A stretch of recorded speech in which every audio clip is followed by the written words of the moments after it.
Es el tiempo de las noticias que cuentan lo que está pasando. Es el tiempo de informarse con la verdad. Pasa la voz. Pasa la voz. Un programa de la Federación Colombiana de Medios Comunitarios con el apoyo de Mintic. Pasa la voz. Pasa la voz. Pasa la voz.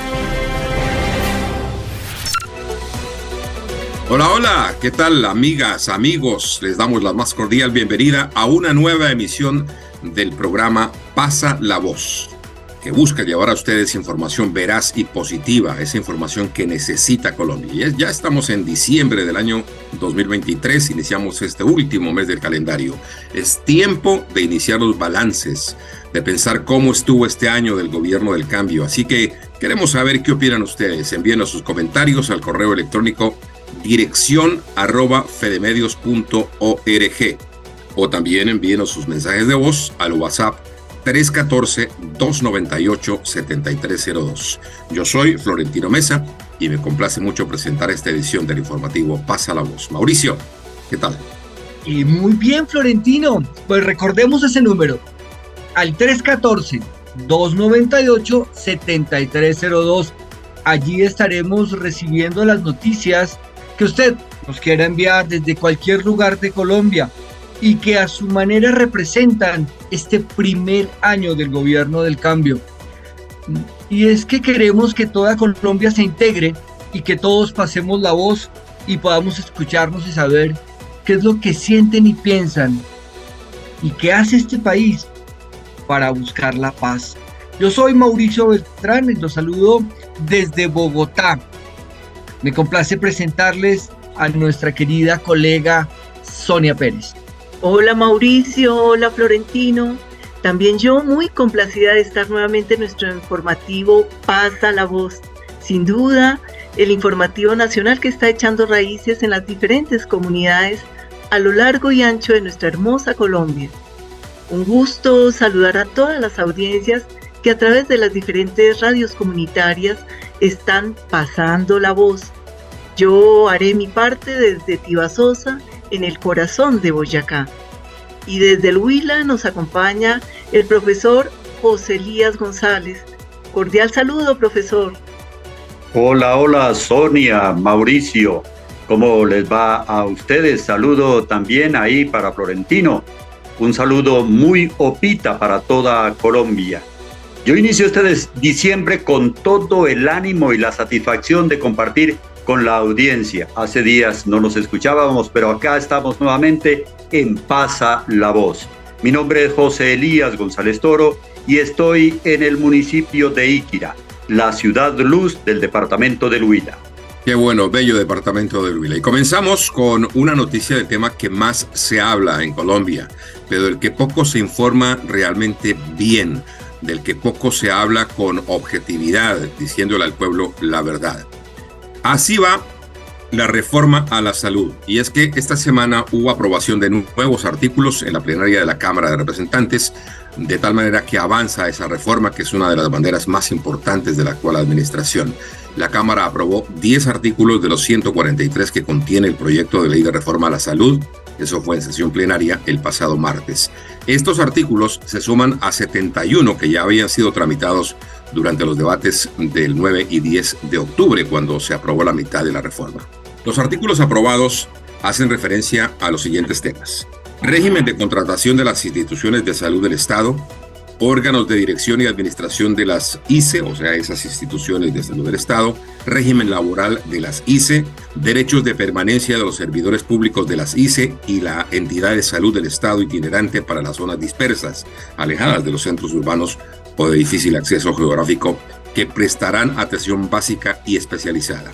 Entre tanto, algunos puntos de política farmacéutica y de innovación en tecnologías en salud fueron aprobados, como la gestión de las tecnologías aplicables en salud, el sistema de monitoreo de abastecimiento oportuno de tecnologías en salud, vacunas producidas en Colombia, la eliminación de trámites al Instituto Nacional ante el Instituto Nacional de Vigilancia de Medicamentos y Alimentos INVIMA y la condonación de intereses por sanciones impuestas por esa misma institución, el INVIMA. Pues qué maravilla, Florentino, que sigue avanzando la reforma a la salud con nuevos artículos aprobados. Proceso complejo, muy complejo, pero que felizmente avanza y que la ciudadanía en general esperamos logre culminarse. Qué difícil que ha sido, realmente muy difícil, tan difícil como conseguir una cita al especialista en íquera, ¿no, profesor José Elías? Eso sí que es complicado, Sonia, de verdad. Y pues en las zonas rurales sigue siendo un imposible. No hay un solo paciente satisfecho con la atención que le dan las EPS. Estas personas que están tratando de evitar que se cambie la salud deberían pegarse un paseíto por las zonas rurales y ver cómo es de difícil cualquier atención y cómo está muriéndose nuestra gente por falta de acceso a los servicios básicos en salud. Bueno, creo que seguimos muy pendientes del tema de la salud y justamente como dice el profe, la clave también es pensar en nuestros campesinos y campesinas, es pensar en ese país que nos alimenta. Para eso tenemos hoy en Pase la Voz a Luis Higuera. Él es el presidente de la Agencia de Desarrollo Rural, una dependencia muy importante del Ministerio de Agricultura. Luis Higuera es abogado, sin embargo es un hombre que ha trabajado toda la vida en el sector rural, incluso hizo varios semestres de ingeniería agrícola en la Universidad Nacional de Colombia. Él fue contralor delegado para asuntos agrarios, un trabajo en el que ya veremos todo lo que hizo, pero dejemos que sea él quien nos cuente sus labores más recientes, qué anda en este momento el trabajo de Luis Higuera al frente de la Agencia de Desarrollo Rural. Pasa la voz, pasa la voz, pasa la voz. Hasta hace pocos meses fui el subdirector de Administración de Tierras de la Nación en la Agencia Nacional de Tierras. Y mostramos al país campesino el efecto político de ser gobierno. Durante 25 años, se crearon solo 7 zonas de reserva campesina en 25 años. Nosotros, en ese cargo, nos posesionamos en septiembre y en diciembre institucionalizamos 4 zonas de reserva campesina más. Dentro de esas las emblemáticas como Sumapaz, como Huejar Cafre, como Santa Rosa la Tuna en el Cauca. En 4 meses, 4 zonas, en 25 años, 7. Eso muestra que la organización campesina fue estigmatizada durante todos estos tiempos históricos de la modernidad colombiana. A partir de la hegemonía conservadora en el año 30 y de ahí en adelante, todo lo que fuera campesino tenía que ser destruido. Una prueba de ello es la violencia liberal conservadora contra el campesino. ¡Qué horror! Una violencia que generó un éxodo muy grande en Colombia. Solo podemos equipararla con el éxodo generado por la guerra paramilitar. Afortunadamente, a tanta violencia le seguimos contraponiendo nuestra esperanza. La guerra paramilitar fue lo más atroz. El paramilitarismo no tuvo contemplación y hizo la única reforma agraria efectiva en este país. Hizo que desplazó a 3,5 millones de campesinas y campesinos y despojó 6 millones de hectáreas. Entonces, la organización campesina ha logrado pervivir y sobrevivir.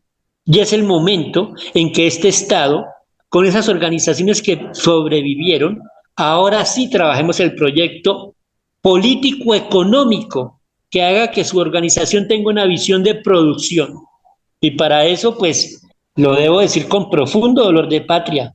Cuando yo me posesioné en la Agencia Nacional de Tierras hace 1 año, las organizaciones campesinas que llegaron, ANSOR, ANUC, CIMA, PUPSOC, etcétera, lo primero que dijeron, hace 2 años y medio no entrábamos a este edificio, Agencia Nacional de Tierras. No entraban, roto cualquier diálogo, desconocimiento total del gobierno Duque hacia las organizaciones populares campesinas. Bueno, afortunadamente ahora es otro gobierno. Sabemos de sus visitas continuas al terreno, del trabajo que se está desarrollando. Por ejemplo, mediante proyectos de las organizaciones campesinas que a través de la ADR, de la Agencia Nacional de Tierras y otras entidades del Estado están llegando directamente al sector agrario.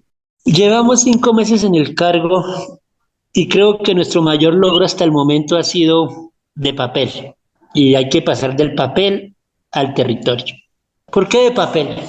porque provocamos una convocatoria de asociatividad que se cerró el pasado 3 de noviembre. Esa convocatoria resultó ser la más grande en la historia de este país. Se presentaron 4.040 asociaciones pretendiendo 9 billones de pesos en proyectos. Entonces es un éxito de papel.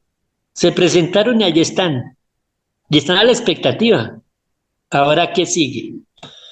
Y digo que se presentaron y fue histórica porque eliminamos todos los requisitos, perdónenme que use la palabra, todos los requisitos de visión bancaria y capitalista pura con que se convocaba al campesinado colombiano. Es decir, se les exigían pólizas, se les exigía fianza, se les exigía experiencia en contratación con el Estado, se les exigía un alto capital, una alta capacidad de endeudamiento. Todo eso lo eliminamos. Y dijimos, el único requisito es tener una asociación de 20 personas cuyo patrimonio como asociación no supere los 500 salarios mensuales mínimos. Patrimonio. Si la apuesta es salir de la trampa de la pobreza, ¿cuáles son las acciones que siguen y de las cuales están atentas 4.000 organizaciones en toda Colombia? Noviembre, diciembre y enero tendremos que definir de las 4.000 cuáles pasaron todos los requisitos. Segundo, priorizar con enfoque de género, enfoque de víctimas, enfoque territorial, enfoque étnico y determinar un listado para empezar a ejecutar. Pero la ejecución empieza en 2024. Este es un proceso novedoso en Colombia. Hasta ahora los recursos se entregaban solamente a los gremios y a los grandes propietarios. Incluso la Agencia de Desarrollo Rural y el Ministerio de Agricultura hicieron en otros gobiernos cosas tan nefastas como el tristemente célebre agroingreso seguro. Usted me mete en un terreno que casi me cuesta la vida. Pues yo soy el investigador de agroingreso seguro, del informe conocido que llevó a los estrados judiciales nacionales e internacionales al ministro de Agricultura del momento. Yo soy el investigador del mal manejo del Fondo para Fiscal de Leche y Ganado que hizo que el gobierno le quitara por 3 años a Fedegan, dirigido por José Félix Laforí, el manejo de los fondos para fiscales que ascendían a una suma cercana a los 100.000 millones al año. Yo soy el investigador de la acumulación indebida de baldíos en el oriente colombiano, que determinó que la familia Irragorri, que la familia Lizarralde, que Río Paila, que Luis Carlos Sarmiento Angulo, que la multinacional Cargill y Mónica Semillas se apropiaron indebidamente de los baldíos de este país y que además de eso el gobierno nacional les dio dinero, también subsidiado, no préstamos ni no subsidiado. No dejo de decirlo, a Luis Carlos Galán Sarmiento le dimos una suma cercana a 50.000 millones de pesos para que ejecutara proyectos megaindustriales de caucho en la Orinoquía colombiana en terrenos mal obtenidos como baldíos. O sea, se robaron la tierra y además les dimos la plata pública. Hasta hace poco, muy poco, el Ministerio de Agricultura era el fortín de los politiqueros. Con el dinero que se debía destinar a las familias campesinas, se enriquecieron empresas y familias, tal como usted nos cuenta. ¿Estamos ante una verdadera oportunidad para el país rural? El país rural es una víctima del conflicto, es una víctima de la explotación económica, es una víctima del colonialismo, es una víctima del despojo. El país político es un país sometido durante mucho tiempo a unos criterios manejados con una visión extractivista y capitalista que hizo que los dueños de la tierra, además son los dueños de los medios de producción, además son los dueños de la banca, además son los dueños de las concesiones viales y además son los dueños de los medios de comunicación. Y además son los dueños de las grandes industrias que comercializan los alimentos en este país. Es decir, no nos quedó nada. Y partiendo de que no tenemos nada, el país rural y campesino debería ser consciente de que la única oportunidad que tenemos es esta en 200 años. Parece que el proceso va encajando poco a poco, o mejor, paso a paso, para decirlo en términos más esperanzadores. Ya tenemos la jurisdicción agraria, se está adelantando el tema de adjudicación de predios, se está promoviendo una ley para agilizar la devolución de las tierras que han sido usurpadas. ¿Todo forma parte de esa reforma rural integral? La reforma rural integral es el proyecto madre de este gobierno. Y la palabra integral depende de la Agencia de Desarrollo Rural. El mediano, poco o mal éxito del gobierno depende de la inversión productiva en la ruralidad campesina. ¿Lograremos mucho? ¿Lograremos poco? En verdad, compañero, no puedo responder cuantitativamente a esa pregunta, pero cualitativamente sí le puedo responder. Si se nos van estos 3 años en el esfuerzo económico, en el esfuerzo asociativo, en el esfuerzo político de hacer del ejercicio misional de agencias como esta un ejercicio político de conversión de la pobreza en la dignidad, habremos avanzado mucho. Y con esto se cierra el año 2023. Aún quedan 3 años del gobierno del cambio. ¿Qué es lo que se quiere dejar en la memoria de Colombia desde el Ministerio de Agricultura y la Agencia de Desarrollo Rural? Hubo un gobierno que dejó como hito que se podía viajar por las carreteras a la finca de recreo. Este gobierno dejará como hito algunas cosas que se cuantificarán y se dirá: hemos comprado tantos miles de hectáreas que hemos repartido a tantas miles de familias y hemos invertido tantos billones de pesos en desarrollo en agricultura campesina, familiar, étnica y comunitaria. Y así lo lograremos poco a poco. Yo soy optimista y pienso que son 3 años, pero aquí trabajamos de domingo a domingo, pero eso se vuelven 6 años. Bueno, muchas gracias a Luis Higuera, presidente de la Agencia de Desarrollo Rural, un hombre que conoce como nadie las dificultades y las posibilidades que tenemos para que Colombia se reivindique con nuestros campesinos, con nuestras campesinas. Muy amable. En materia de información y de noticias particularmente, usted, amigo oyente, como todos estamos aprendiendo a que no debemos confiar en los grandes medios, porque pues siempre son tendenciosos. No debemos confiar mucho menos en las redes sociales, a veces manejadas por intereses que obviamente buscan favorecer a alguien, a pesar de que lo que digan sea mentira. Por eso es importante verificar las noticias, esas mentiras que a diario generan zozobra y desinformación. Por ello, le damos paso a nuestros amigos de la Red Llanera de Radios Comunitarias. Pasa la voz, pasa la voz, pasa la voz. Pasa la voz. Esta es una noticia falsa. Si dudas de información que te llegó por WhatsApp, cuéntanos en un audio de máximo 30 segundos al 320-861-2812. 320-861-2812.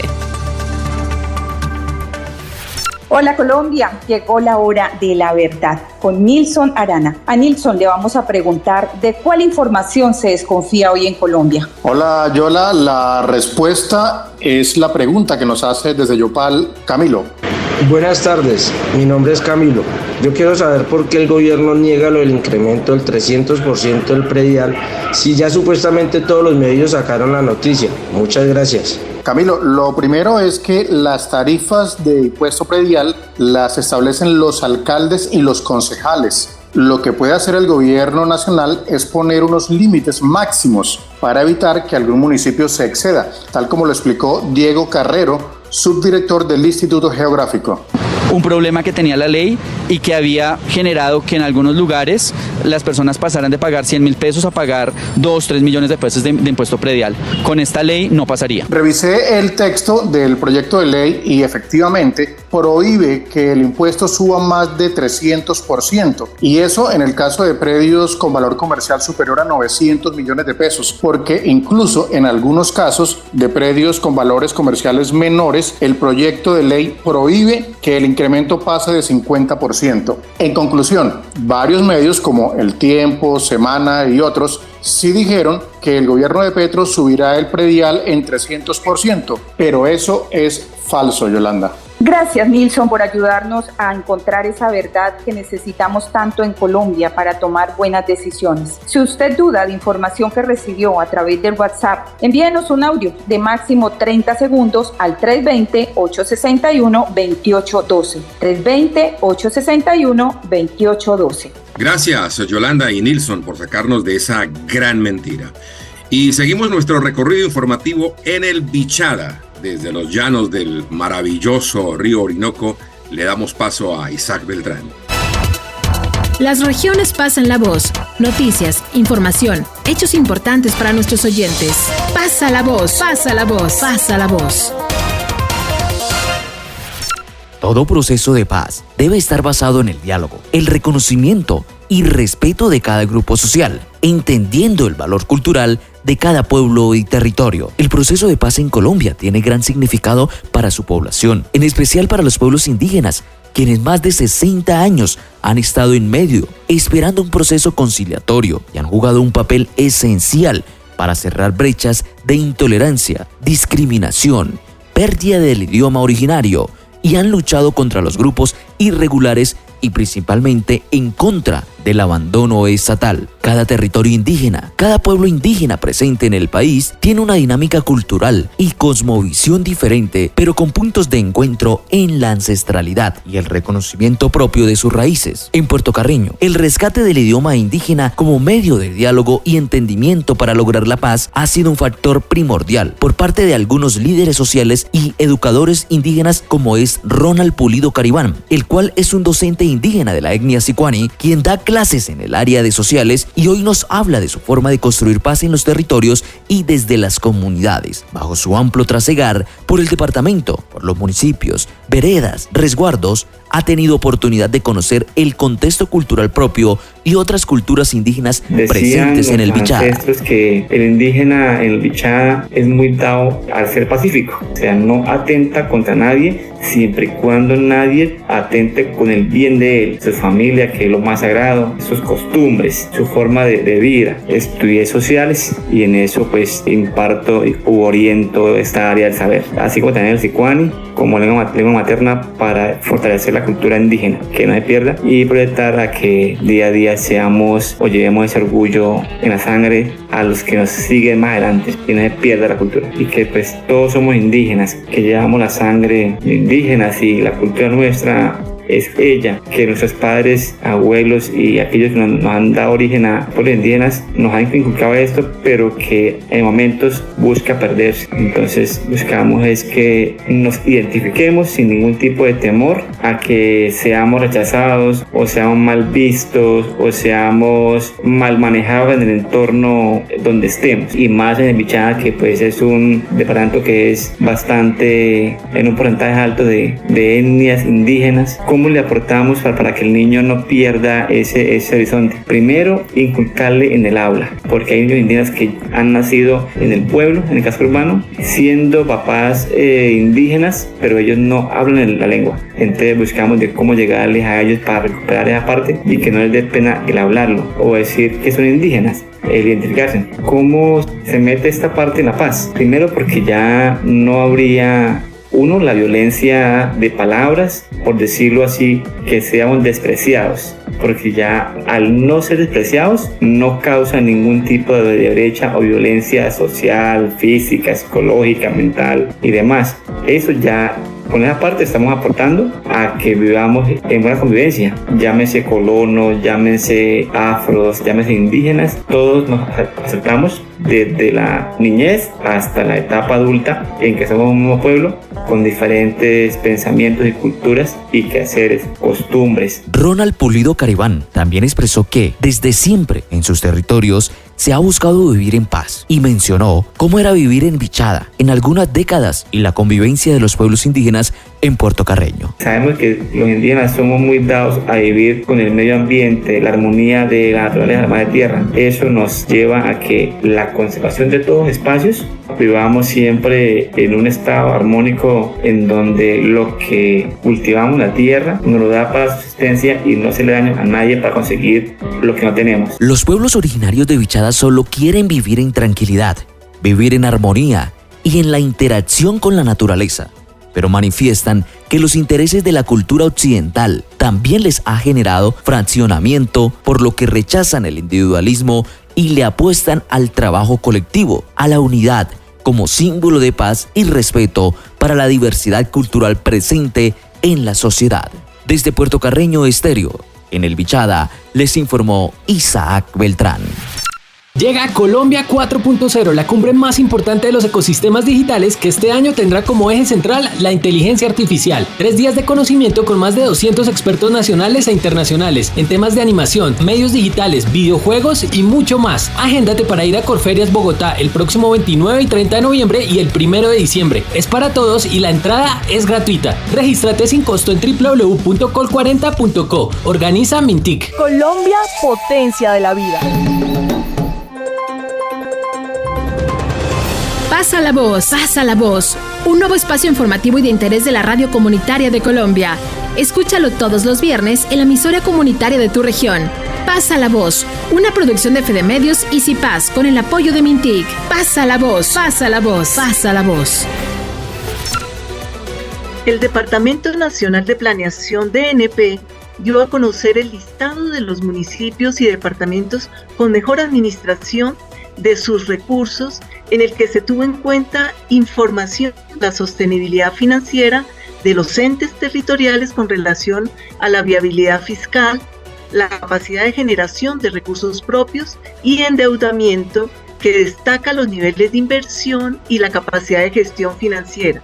El informe Índice de Desempeño Fiscal, IDF, de la gestión financiera de municipios y departamentos en 2022 reveló que los departamentos con mejor puntaje fueron Cundinamarca con 71.94 puntos, Antioquia con 63.71 y Valle del Cauca con 63.48 en la categoría de departamentos especiales de acuerdo a su presupuesto.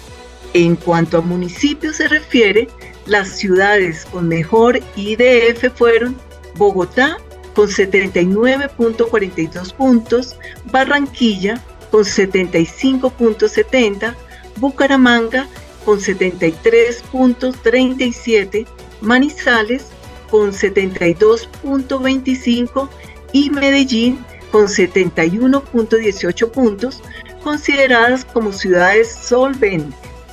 Cabe destacar que Cali, ciudad reconocida como una de las principales, no figuró en el listado positivamente.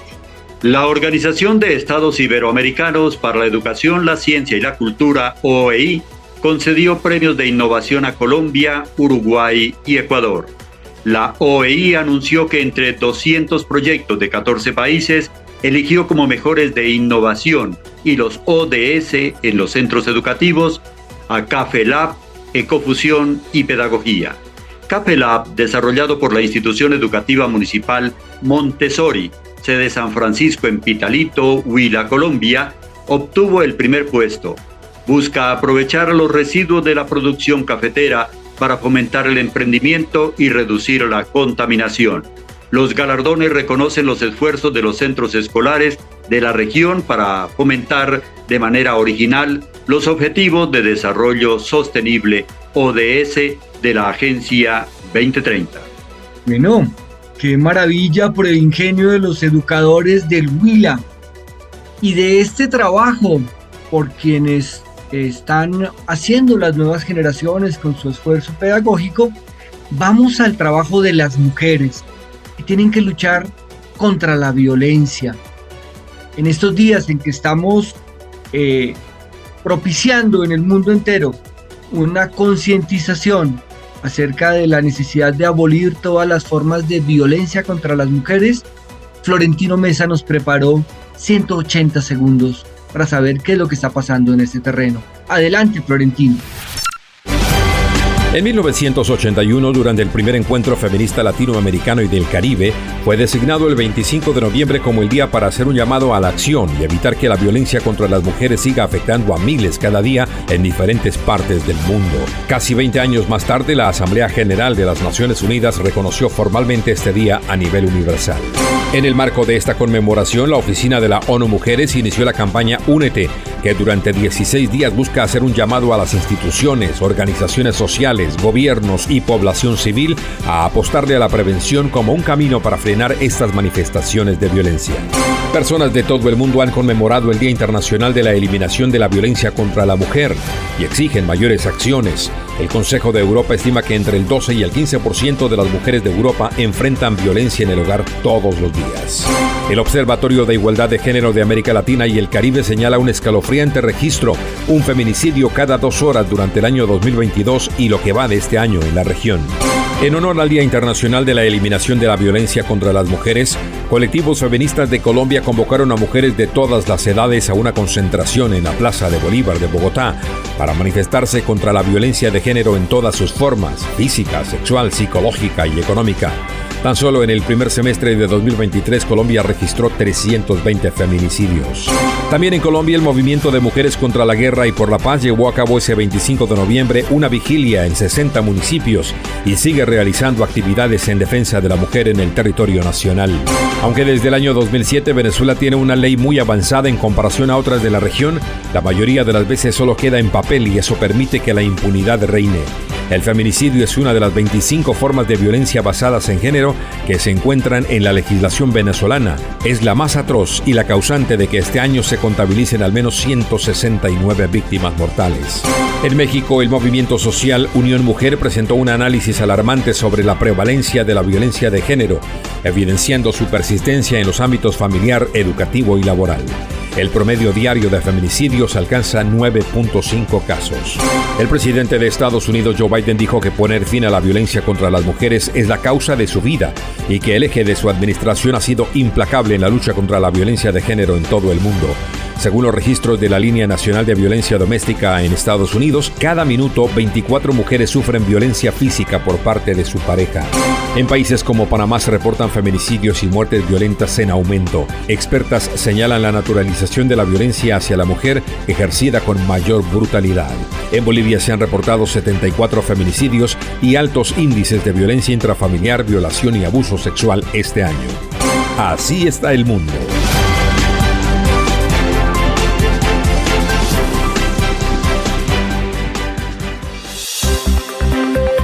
Llega a tu radio una nueva propuesta informativa con la voz de las regiones. Desde Boyacá, Tierra de la Libertad. Desde el departamento del Meta. Hola amigos, desde Redecom Caldas. Pasa la voz, pasa la voz, pasa la voz. El informativo que une a Colombia a través de su radio comunitaria. Pasa la voz, pasa la voz, pasa la voz. Desde Boyacá hemos estado muy atentas y vinculadas estos días de concientización mundial sobre las necesidades de superar, de erradicar todas las violencias contra las mujeres. Por eso nos complace saludar desde la tierrita a nuestra invitada especial en Pasa la Voz, a Yolanda Becerra.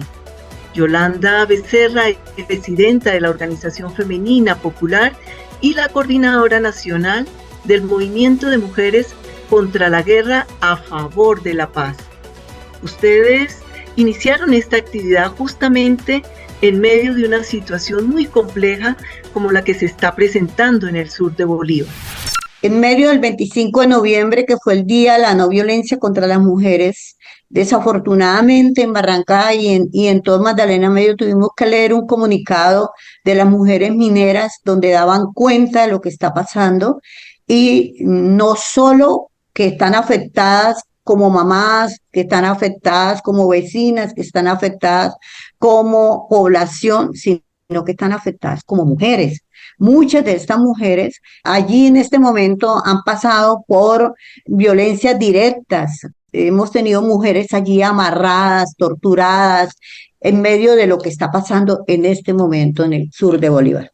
Los enfrentamientos entre el ELN y las autodefensas gaitanistas han obligado al desplazamiento de por lo menos 500 familias. Cientos de mujeres han sido víctimas de agresiones por parte de estos grupos, por lo cual se han unido la Corporación Sembrar, la Federación Agromipul y la Red de Mujeres contra la Guerra para apoyarlas en medio de tantas dificultades. Se ha vuelto en estos momentos una realidad muy difícil, porque denunciar también es un problema. De denunciar también se vuelve mucho más vulnerable la población. Los actores armados hoy, de lo primero que hacen es controlar la denuncia, es prohibir la denuncia, es llevar al silenciamiento de la realidad. Entonces, aunque conocemos y aunque sabemos en el país lo que está pasando, las comunidades y las mujeres lo primero que recomiendan es no nombrar. Si se hace una cosa general, no poner los casos específicos, no poder, porque eso es señal de muerte. Entonces, estamos amarradas también las organizaciones defensoras de derechos humanos, estamos amarradas también las organizaciones que de alguna manera podríamos estar elevando, digamos, esta denuncia constantemente, porque tenemos que también pensar en las garantías y en el que estas mujeres no se vayan a morir por lo que estamos diciendo o por lo que se está informando. Esta confrontación, en donde la principal víctima es la sociedad civil, se da por dominar un territorio rico en oro. ¿Cuál es la relación de esas comunidades con la minería? Existe la minería artesanal, que es la minería de sobrevivencia, digamos, de la economía del día a día, en donde las mujeres juegan distintos roles. Algunas están, digamos, en el tema de servicios, otras están en lo que queda después de que sale todo este tema de las minas. Hay un residuo que queda y ellas allí tienen, por turnos, tienen derecho a ir y en las bateas poder sacar lo que queda. Esa es una de las labores, digamos, fuertes de las mujeres, que realmente es un trabajo de sobrevivencia. La riqueza que genera, digamos, este tema de la explotación de minería, eso queda en manos de otros y otras, queda en manos de los vendedores, queda en manos de los grandes dueños de estas minas, queda en manos de las multinacionales, queda en manos de los actores armados, porque para poder hacer esto tienen que pagar unos gramajes a mucha gente, y realmente la utilidad de todo este trabajo para la población y para las mujeres es de sobrevivencia. ¿Cómo se está visibilizando esta situación y cómo evitar que se siga atropellando a la sociedad civil? En el momento que se elevan las denuncias, en el momento que se empieza a saber lo que está pasando de alguna manera fuera del territorio, obliga, digamos, a estos miembros del Estado a través de la fuerza pública a cambiar un poco su comportamiento o actuar un poco, digamos, para recuperar el control y establecer de alguna manera una posibilidad de vida. Pero no es que esto sea permanente ni es que esto sea la garantía del territorio, la garantía de la población, porque hay una convivencia de los actores armados legales con los ilegales. Si eso no fuera así, no estarían posicionados, no tendrían el territorio en sus manos y no sería, digamos, la población civil no estaría en manos de los actores armados ilegales, ¿sí? Entonces, de todas maneras, el hecho de que hoy se esté dando ese desplazamiento de más de 1.500 personas, el que se está de alguna manera visibilizando en la manera que se puede de la realidad que está pasando, eso hace, digamos, que los funcionarios del Estado allí cambien un poco su actitud y empiecen a asumir, digamos, un papel para ayudar a controlar o a facilitar la vida de la población civil. Este fin de semana, cientos de mujeres estuvimos vinculadas a la vigilia contra la guerra. La actividad se llevó a cabo en 70 municipios de Colombia. ¿Cuál es la principal exigencia que está planteando el movimiento contra la guerra? Las mujeres estamos cansadas de la guerra. Las mujeres estamos diciendo no parimos los hijos para la guerra. Las mujeres estamos diciendo se necesita urgente la paz en Colombia, pero una paz que no sea solo el silenciamiento de los fusiles, una paz que tenga transformaciones sociales, una paz que permita ser una paz duradera, una paz desde los territorios, porque es que no es solo los acuerdos y las firmas de un actor armado, de un Estado, de un gobierno, sino que la población civil seamos unas sujetas de paz, seamos sujetos de paz desde los territorios, que nos permita saborear, concretar, pedagogizar la paz en cada territorio. Y estamos hablando de esa paz total. Es que Colombia lleva una experiencia de más de 11 firmas de paz, pero que no hemos logrado avanzar a que se establezca la paz, ¿sí? Y que ha sido muy importante esas experiencias, no lo negamos, ha oxigenado momentos en el país, ha mantenido la esperanza, ha creado posibilidades, ha generado por momentos, digamos, una experiencia importante, pero no hemos logrado la paz. Se trata entonces de un nuevo impulso al movimiento de mujeres contra la guerra y a favor de la paz. Desde julio hemos venido reactivando el movimiento de mujeres contra la guerra y por la paz con una campaña de cartas que las mujeres en todo el país están escribiendo cartas planteando cómo es importante participar en la paz, pero también un poco planteando qué está pasando en nuestros territorios y proponiendo líneas estratégicas para que debe establecer este país para que haya paz para todos y especialmente para las mujeres. Esa campaña de cartas continúa una segunda fase hasta marzo. Hicimos la vigilia, que fue un ejercicio, digamos, con un carácter nacional desde los territorios, pedagogizando sobre el tema de la paz. Y estamos en conversaciones y estamos adelantando el tema del 8 de marzo del 2024, que estamos planteando 1 millón de mujeres hacia Bogotá por la paz y en contra de la guerra.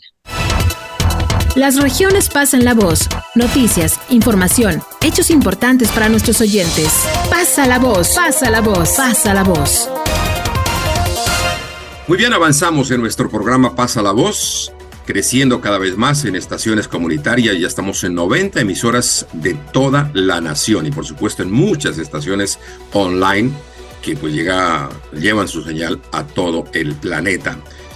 Esto es gracias al patrocinio del MINTIC, una idea original de Fedemedios, por supuesto, para llevar información verdadera a nuestro territorio nacional. En esta mesa de trabajo virtual, mis queridos amigos, están representados los departamentos de Cundinamarca, Boyacá, con un servidor, y el departamento de Huila. Y quiero hacerles una pregunta curiosa. ¿Quién de ustedes conoce el corcho de Neira Caldas? El corcho de Neira Caldas es un postre, querido Florentino. No sé si ustedes lo han probado. Es es un dulce muy parecido a la gelatina de pata. De hecho, se hace también con el mismo ingrediente principal. Pero en Neira han logrado darle una textura muy especial, distinta.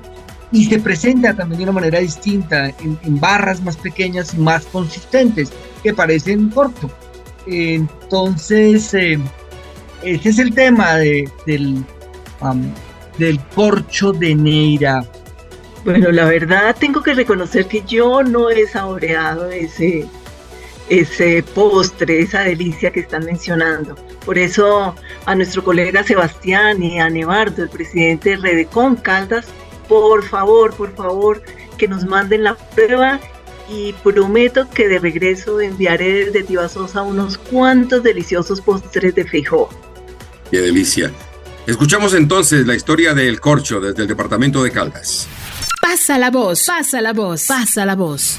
Hola amigos, desde Redecom Caldas, esta es la información. En las colinas de Neira Caldas, en medio de un paisaje totalmente verde y sus casas coloniales que transportan indudablemente a la cultura cafetera, pues es allí donde se forja una tradición que ha perdurado a lo largo de las generaciones, el corcho. Este es un dulce artesanal elaborado con panela, un tipo de azúcar sin refinar y pata de res, el cual ha pasado de ser una fuente de sustento pronto a convertirse en un símbolo arraigado en la identidad de la comunidad. Hablamos con Miguel Londoño, uno de esos artesanos que hacen magia con sus manos en la fabricación de este manjar, el cual nos cuenta por qué es un producto tradicional y el reconocimiento no solo a nivel nacional, sino internacional. Bueno, son varios factores a tener en cuenta. Uno de ellos es la herencia cultural que ha tenido el corcho, ya que pues es algo que viene de algunas generaciones atrás, tiene una profunda conexión con la cultura de lo que es Neira. Allí se reflejan pues prácticas, creencias y valores transmitidos en el tiempo. Su elaboración artesanal pues también hace de que sea un producto tradicional, ya que sus métodos y técnicas son artesanales y han sido transmitidos en diferentes generaciones, lo cual contribuye pues a la autenticidad del producto y a preservar estas habilidades y prácticas artesanales. También los ingredientes, que son locales y naturales, ya que pues la mayoría provienen de región local, y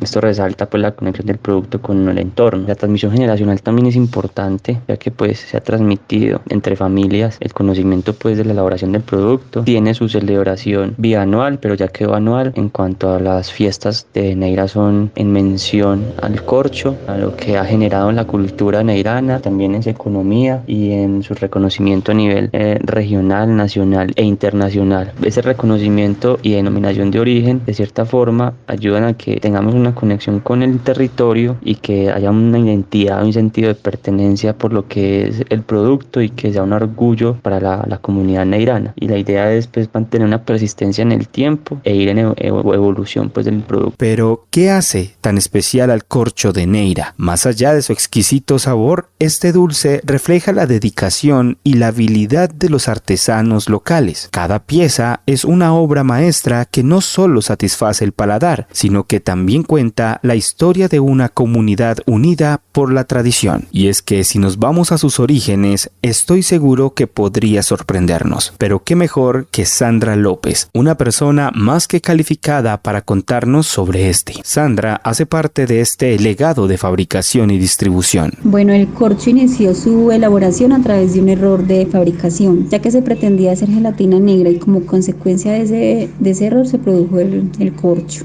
Además, Sandra nos habla sobre la tradición a través de las generaciones y sobre las familias que hicieron del corcho su sustento. Mi familia, aún los que iniciaron con el proceso de fabricación, se mantienen, que acá en el municipio de 2 a 3 generaciones, lo cual en tiempo son 40 años prácticamente. En el proceso de elaboración, los artesanos locales dan forma al corcho con destreza, respetando técnicas transmitidas de generación en generación. El corcho de Neira va más allá de ser un producto, es un lazo que une el pasado y el presente, tejiendo una red de historias que se entrelazan con las raíces de esta tierra. En Neira Caldas, el corcho es más que un dulce artesanal, es un legado vivo que perdura a través de las generaciones, recordándonos la importancia de celebrar nuestras tradiciones y compartir la riqueza de nuestras historias. Este ha sido un viaje breve pero emotivo a través del corcho de Neira, un recordatorio de que a veces, en las tradiciones más simples, encontramos la verdadera esencia de lo que nos hace únicos. Desde la Asociación de Emisoras Comunitarias de Caldas, Redecom Caldas, Sebastián Gallego.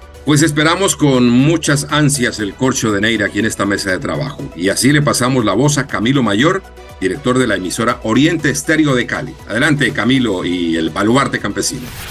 Desde el oriente de Cali se viene promoviendo el fortalecimiento del movimiento organizativo del campesinado colombiano, en este caso representado por la organización Baluarte Nacional Campesino, la cual acoge el reconocimiento que ha hecho el Gobierno Nacional al campesino como sujeto de derechos a través del Acto Legislativo 01 del pasado 5 de julio del presente año. Ángel Aguirre, líder comunitario del Oriente Caleño, nos contó cómo se viene organizando el movimiento campesino en el Valle del Cauca en el marco de la reforma agraria. He sido líder social principalmente, diría yo, contador público de la Universidad del Valle, inquieto por las dinámicas sociales, participante en lo que fue el estallido social en el oriente de Cali, y ahorita estamos con el tema de Baluarte Nacional Campesino, que es una propuesta muy interesante de orden nacional que estamos desarrollando en el momento. ¿Y qué relación guarda el pasado estallido social con el movimiento campesino? Yo creo que el gran avance que nos deja el estallido social es que las comunidades se dan cuenta y de manera amplia que en las discusiones sobre las condiciones de vida del pueblo están en el escenario político. ¿Qué es Baluarte Nacional Campesino? Baluarte Nacional Campesino surge a partir de una gran convención que se desarrolló en diciembre 3 y 4 en el año pasado. Allí en ese espacio, con el apoyo de la que en ese entonces era una funcionaria del Estado, pero que a raíz de esto asume la cartera del Ministerio de Agricultura, la doctora Jennifer Mojica, se presenta y se desarrolla una propuesta de constitución de federaciones en cada uno de los departamentos. ¿Cómo se encuentra este movimiento en el Valle del Cauca? Y en este momento ya se cuenta con más de 20 procesos organizativos en diferentes departamentos, especialmente en los departamentos del norte del país.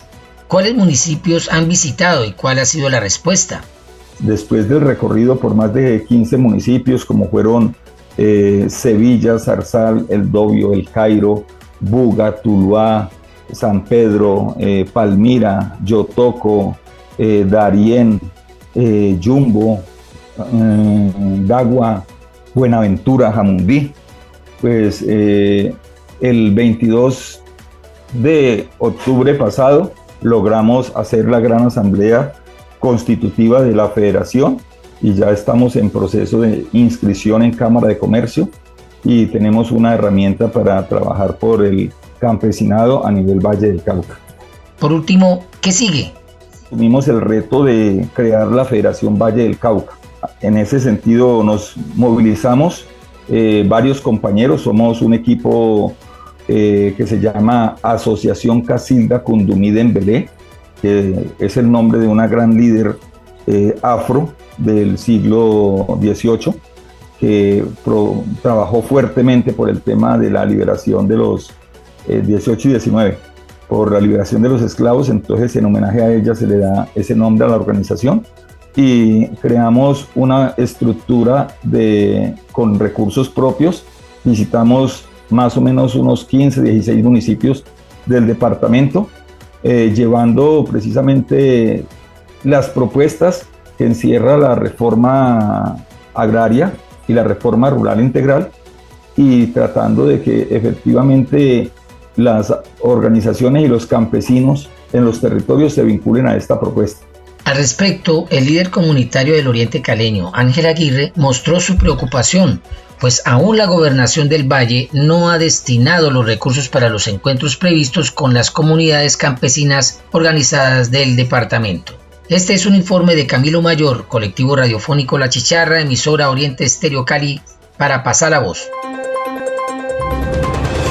Pasa la voz, pasa la voz. Un nuevo espacio informativo y de interés de la radio comunitaria de Colombia. Escúchalo todos los viernes en la emisora comunitaria de tu región. Pasa la voz, una producción de Fede Medios y CIPAS con el apoyo de Mintic. Pasa la voz, pasa la voz, pasa la voz. Y así llegamos al final de esta nueva emisión de Pasa la Voz, un espacio elaborado para llevar la información con la verdad. Gracias por su sintonía, gracias a las emisoras comunitarias que nos retransmiten y gracias a mis compañeros de trabajo por sus aportes a este programa y participar en esta mesa virtual de trabajo. Mauricio, Sonia, profe José Elías, hasta la próxima.